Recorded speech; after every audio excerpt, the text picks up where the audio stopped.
L'homme ne vivra pas de pain seulement, mais de toute parole qui sort de la bouche de Dieu. Voici votre moment de méditation quotidienne.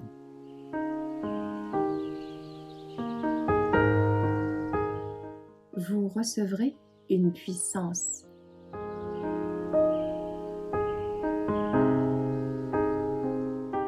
Des langues pour prêcher la bonne nouvelle, le 15 juillet.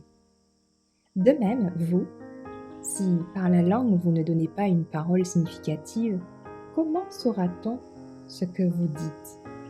Car vous parlez en l'air. Quelque nombreuses que soient dans le monde les diverses sortes de langage, aucun n'est inarticulé. Si donc je ne connais pas le sens d'un langage, je serai un barbare pour celui qui le parle, et celui qui le parle sera un barbare pour moi. En Corinthiens 14, versets 9 à 11. Ceux qui prêchent la parole devraient être des ouvriers accomplis et présenter la vérité dans sa pureté, mais aussi dans sa simplicité. Qu'ils nourrissent le troupeau avec des aliments spirituels soigneusement passés au crible. Il y a des astres errants qui prétendent être des prédicateurs envoyés de Dieu et prêchent le sabbat de lieu en lieu, mais ils mélangent la vérité à l'erreur. Leur prédication est un amalgame d'opinions discordantes. Satan les a suscités pour décourager les incroyants intelligents et sensibles qui viennent les écouter. Ces prédicateurs parlent abondamment des dons spirituels. Ils manifestent des sentiments violents, émettent des sons inintelligibles qu'ils appellent le don des langues, et une certaine classe de personnes paraît enchantée d'aussi étranges démonstrations. Un curieux esprit règne chez ces gens qui sont prêts à mettre en pièces quiconque les reprendrait sur ce point. Mais l'œuvre de tels prédicateurs n'est pas celle de l'Esprit de Dieu.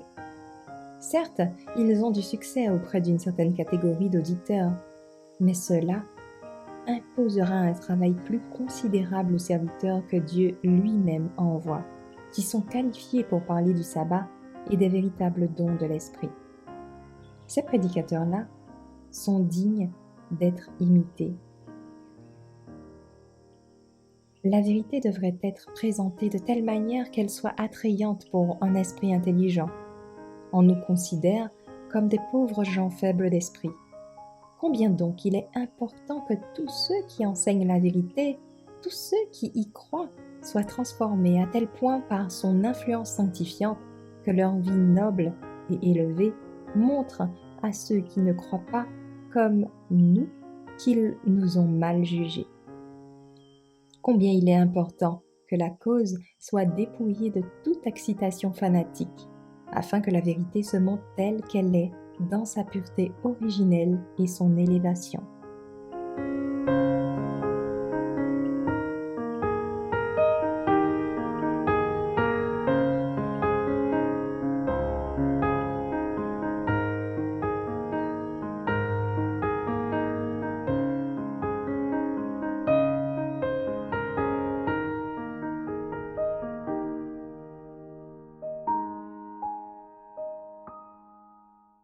Merci d'avoir écouté cette présentation.